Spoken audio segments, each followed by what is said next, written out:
السلام عليكم ورحمة الله وبركاته. أهلا وسهلا بكم طلبة وطالبات الصف الثالث الإعدادي مع درس جديد من دروس اللغة الإنجليزية. والنهاردة هنعمل ريفيجن على اليونتس from 1 to unit 3 وهنحل مع بعض امتحانين مجمعين للثلاثة يونت. هنبدأ مع بعض بأول امتحان بيقول لي finish the following dialogue. وطبعا الامتحانات دي حسب المواصفات الجديدة اللي هي المواصفات آخر مواصفات نزلت، ودي إن شاء الله هتكون مواصفات الامتحان. طبعا لو عجبنا الفيديو ما ينساش نعمل لايك وشير للفيديو، فعل الجرس ونعمل تنبيهات على كل عشان توصل لنا التنبيهات كلها، ونعمل سبسكرايب للقناة لو كنا لسه مشتركناش عشان يوصل لنا كل الفيديوهات الجديدة. Exercise number 1. Finish the following dialogue. A tourist is talking to a policeman. وطبعا لازم ناخد بالنا من الجملة الأولانية لأن فيها بعض الإجابات أحيانا. tourist can you help me please. سأله سؤال، قال له أو رد عليه هيقول له إيه؟ هو بيقول له can I help you؟ can you help me please؟ يبقى يقول له إيه؟ يبقى sure أو yes of course.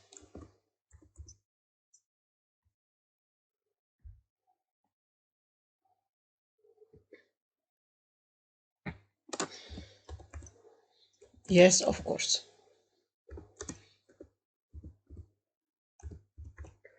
سأل سؤال قال له how can I go to the Egyptian museum؟ فهنا تحت قال له no it isn't very far. قال له can I go there on foot؟ رد عليه قال له it takes about 10 minutes to get there. تاخد حوالي 10 دقايق to get there. طيب يبقى هنا وات قايل له how can I go to the Egyptian museum؟ يبقى انا هديله اي اجابات او اي direction، فممكن اقول له go straight on،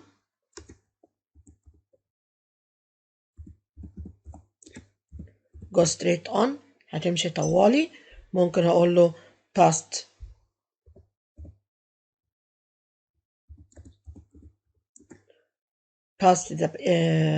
the park and the museum and مثلا the hospital أو the bank. يبقى أنا هيقول له امشي طوالي، هتسيب الإيه بعد الميوزيوم وبعد البانك. ظهر الخط ماشي يبقى go straight on past the museum and the bank. it is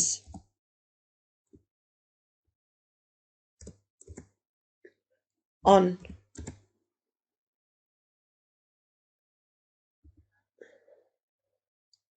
يبقى it's on your left،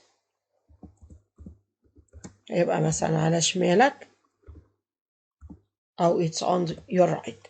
فسأله سؤال قال له no it isn't far. طبعا هنا بنحذف no it isn't، بتبقى هنشيل النفي طبعا مع no، هتبقى it is هنقلبها هتبقى إيه is it. يبقى is it very far؟ is it very far؟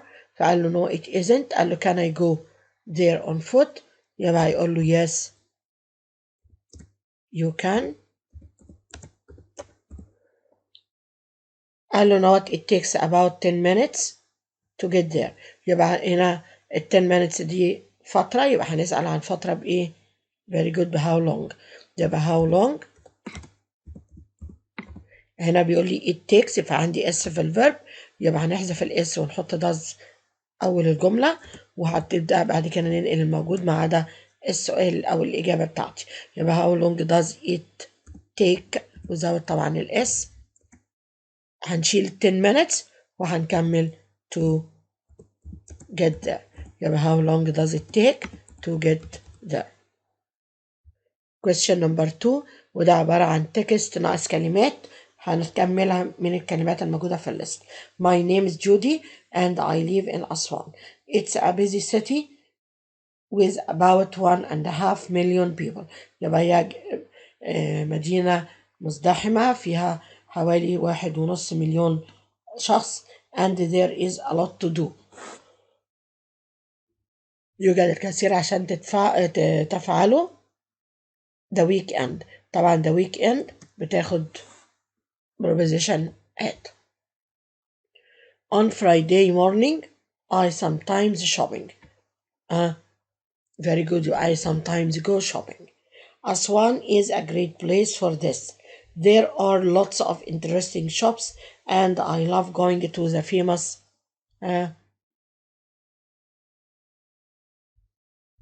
يبقى طبعا to the ايه and I love going to the famous ايه طبعا market. I also like to go to the garden to or the nature reserve يبقى طبعا to the botanical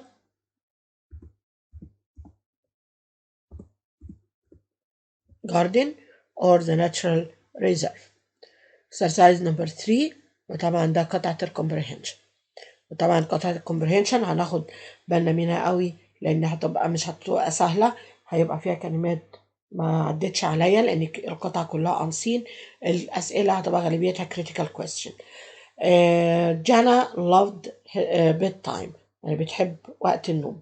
Her dad always told her stories. Sometimes he told fairy tales يعني بيحكي لها قصص الجنيات أو اللي هي القصص الخيالية. Sometimes he told animal stories and sometimes he told sports stories. Jana couldn't wait to hear dad's next story. يعني مش منتظرة بفارغ الصبر القصة الجديدة. But that night mom put Jana into bed instead. يعني في اليوم دوت بدل ما باباها هو اللي ينيمها مامتها هي اللي حطتها في السرير. Dad is sick, mom told Jana. But I can tell you a story if you want me to. يعني بابا تعبان النهارده عيان لكن انا ممكن احكي لك ستوري لو انت عايزه. So mom told Jana a story but it wasn't the same. ما كانتش نفس الشيء زي ما بابا بيحكي لها. She felt sad. She didn't want dad to be sick. ما كانتش عايزة باباها يبقى عيان. And she missed story time.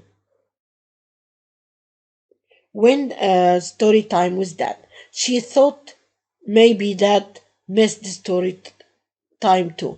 أكيد بابا هو كمان وحشاه الستوري تايم. This gave her an idea. وده اداها فكرة. Jana hopped out of bed. She went to dad's room. She knocked on his door. Come in, dad said. Come in, dad said. يعني ايه بابا راحت خبطت على الباب بابا قال لها ايه ادخل. When Jana opened the door, dad smiled weakly. I'm sorry, I'm going to miss story time tonight. فقال لها ايه ابتسم وقال لها انا اسف ان انا هتفوتني الستوري تايم not ايه tonight. Jana sat on dad's bed. No you won't. I'm going to tell you a story. انا اللي هحكي لك. So Jana told dad a story about a castle, a dragon and a princess. Dad loved the story and he fell asleep with a smile on his face. Get well quickly, Dad, Jana whispered. Answer the following question. Why didn't Jana's dad put her into bed? Why didn't he put her into bed? طبعا because he was sick. Number 2, why did Jana go to her dad's room? إيه اللي خلى جانا تروح to her dad's room? Because she thought إن هي كمان فكرت she thought that he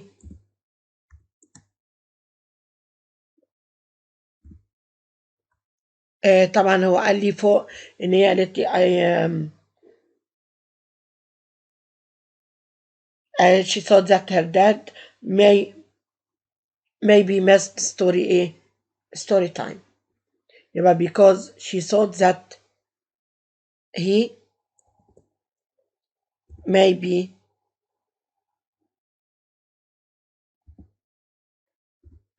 miss story time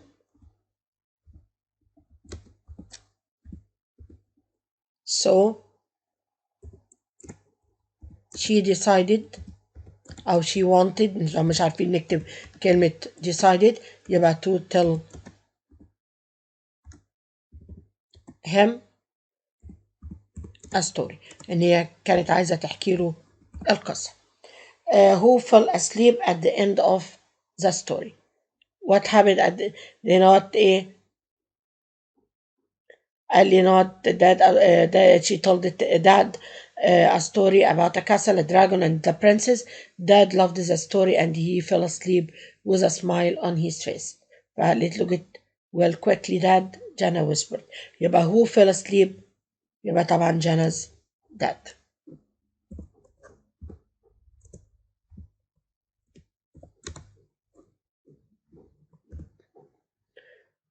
Number B, choose the correct answer. What type of a story did Jana tell her dad? قالت له هي القصة اللي حكيتها له بقى is a true story, a funny story, a story about animals or a fairy tale. طبعا هي قالت وقال لي ان هي قالت له story about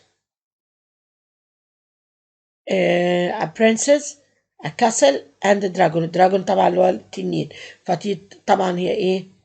طبعا fairy tale. Number 2, where does the beginning of the story take place? Where does the beginning of the story take place? يعني بداية القصة حصلت فين؟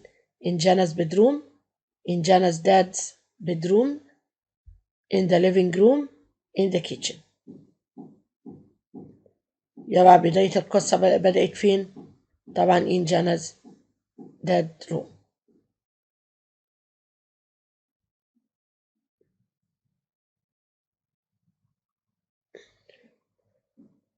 Okay, in Jana's dad's room. Number 2 or number 6, sorry. The underlined word hopped out means took out, put out, covered, jumped out. طبعا it means jumped out. Choose the correct answer. وده طبعا السؤال هيبقى فيه grammar، هيبقى فيه vocab، هيبقى فيه السينونيم والانتونيم اللي هو العكس والمعنى، هيبقى فيه كمان اللي هو suffixes والprefixes. To make an adjective from the verb use. الفعل use عشان أعمله صفة. إيه الصفة من use؟ طبعا useful، فهنا we add طبعا إيه اللي هو الsuffix full. The word bros has the same meaning as، يعني ليها نفس المعنى of. طبعا هي البروس اللي هي المميزات، يبقى اللي هي the same meaning as advantages. Number 3, the antonym. الانتونيم is the meaning of the word free. Free is paid, hard, for no money, sold. الانتونيم is the antonym is the opposite. السينونيم is the meaning. فالانتونيم of the word free يبقى is paid. يبقى عكس مجاني يبقى مدفوع. To give the opposite of the word popular. To give the opposite of the word popular we add، عشان أكون ال opposite من كلمة popular we add a at the beginning of it. Unpopular, irrepopular, dispopular, mispopular. طبعا unpopular. Sorry. A or N is a group of questions that you ask someone to find out information about something. طبعا ده اللي هو survey. This is a lovely dress. The word lovely means طبعا means beautiful. Complete the sentences with the correct form of the word or words in brackets. The train to Port Said leave this station at 3:15. طبعا بما ان عندي time يبقى انا بستخدم ال present simple، وطبعا عندي مدام الترين singular يبقى هنختار هنا ايه leaves. My sister was born at December 27th. طبعا عندي هنا الديت يبقى هتاخد on. My phone break while I was walking. طبعا while يبقى the other verb in the past. The past of break is broke. This shop is either interesting nor cheap. طبعا بما اني عندي الرابط nor يبقى انا عندي هنا ايه neither. Very good.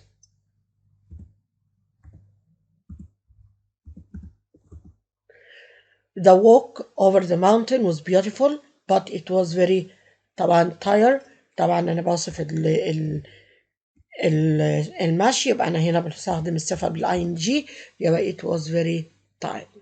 ده كده نهاية الامتحان. بيبقى فاضل اخر سؤال عندي اللي هو الباراجراف، والباراجراف بيتكون من 110 sentence. Here we are talking about the transport in your city. When we talk about the transport in your city يبقى you are going to put some ideas. هنحط بعض الأفكار. إيه هي أنواع المواصلات في المدينة بتاعتك. هتعدد تذكر إن أنت في عندك مثلا ترام، عندك مترو، في الباسز، في الكارز، مثلا في التاكسيز. and you are going to talk about everyone. تبتدي نتكلم عن كل واحد بالتفصيل. مثلا مين فيهم الرخيص، مين فيهم الأغلى، مين المريح، مين الأسرع، ونبتدي نكتب عن الكلام ده كله ونكون باراجراف من 110 sentences. هنتنقل دلوقتي للامتحان التاني. Finish the following dialogue.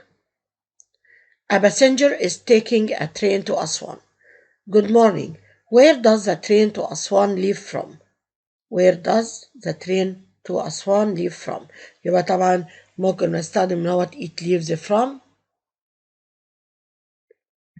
يبقى it leaves from platform كذا. يبقى it leaves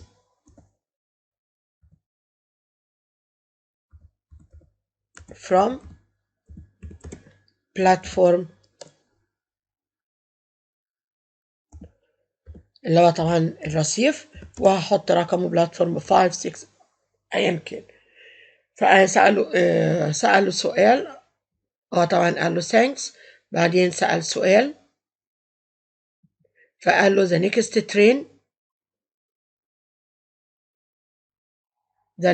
train leaves in 5 minutes.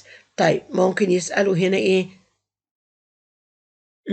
يبقى when أو what time. يبقى when أو what time.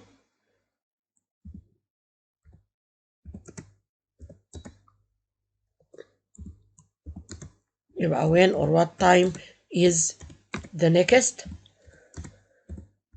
train. يبقى what time أو when is the next train. فقال له the next train leaves in 5 minutes. يبقى القطار التالي سيغادر in ايه in 10 minutes in 5 minutes.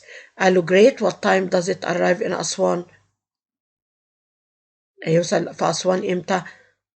ممكن مثلا أقول it arrives at. هنحط مثلا أي تاريخ. هو مثلا it arrives at 11 a.m. So قال له the train usually takes 6 hours to arrive in أسوان. يبقى هنا هو هيسأل عن المدة. يبقى so how long. طبعا هو قال له it usually takes يبقى how long does، عشان عندي هنا في s. does it take means to arrive to أسوان. how long does it take to arrive to أسوان. قال له the train usually takes 6 hours to arrive in أسوان. يبقى الباسنجر هيقول له ايه؟ يبقى خلاص أسئلته. يبقى هنقول له thanks for your help.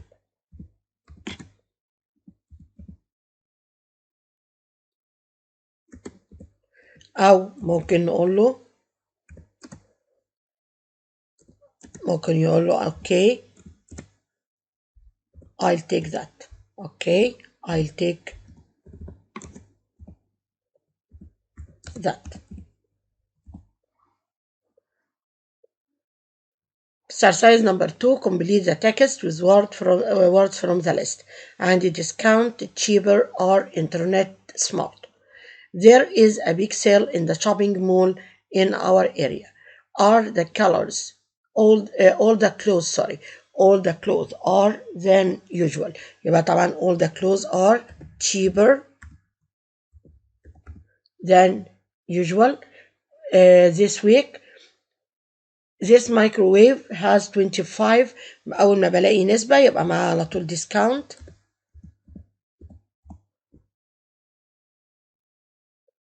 It usually costs £1,000. Amar the family went to buy a طبعا TV يبقى smart TV so they can watch films on the طبعا internet. Very good. Okay. Read the following, then answer the question. A long time ago, there was a young boy who used to come and play around a huge apple tree every day. يبقى كان في ولد كل يوم متعود يجي ويلعب حوالين الشجرة.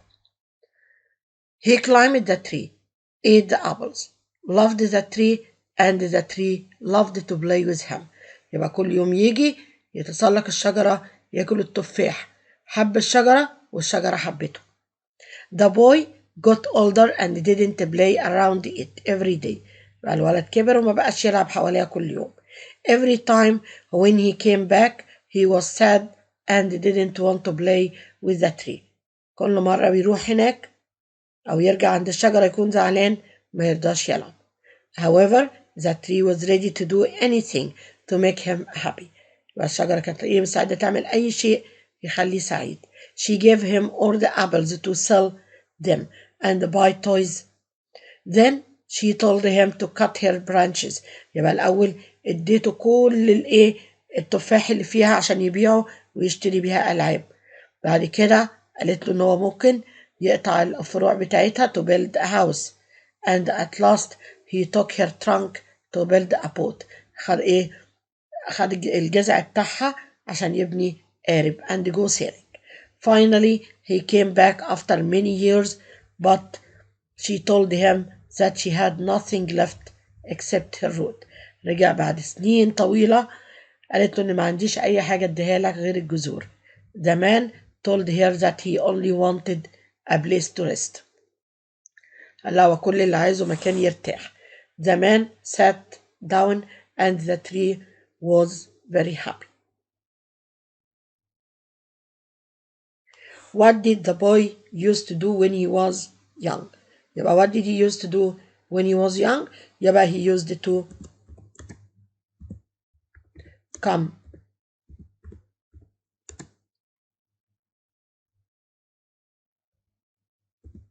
and play around a huge tree أو a huge apple tree. Number 2, why did the tree give the boy all the apples? why ليه الشجرة اديته كل الأبلز؟ طبعا to sell them عشان يبيعهم and buy toys. Number 3, do you think trees are useful? Why? هل تعتقد إن الأشجار useful؟ طبعا yes. ليه بقى؟ Because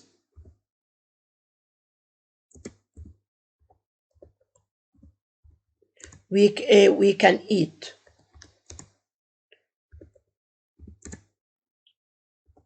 We can eat its fruit. ممكن بناكل الفاكهة بتاعتها. build أو use It's wood. بناخد الخشب بتاعها to build houses and boats.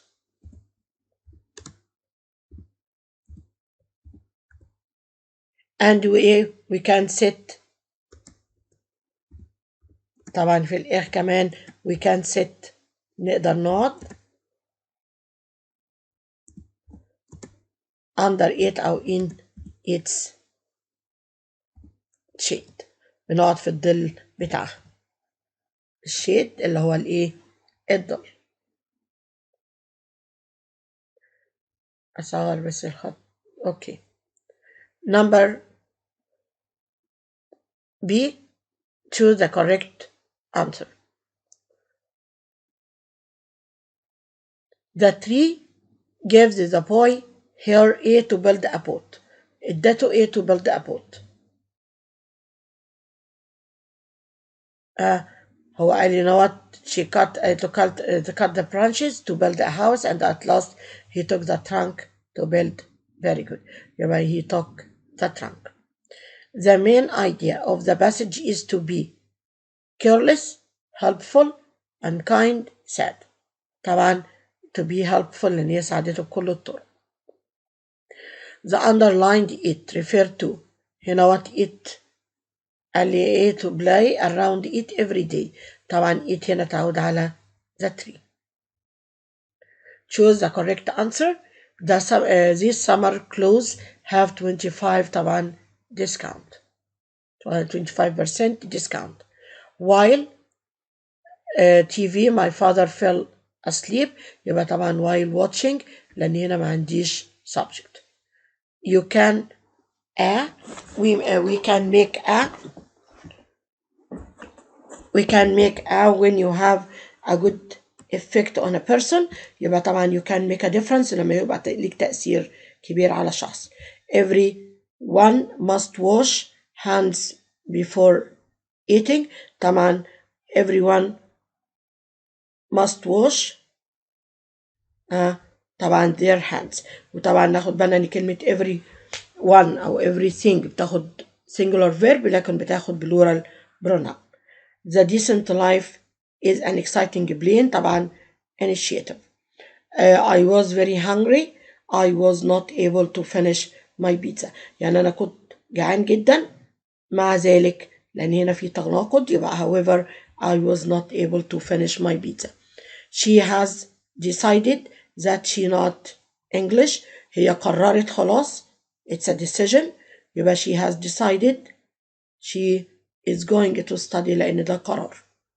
وده قرار قبل دلوقتي.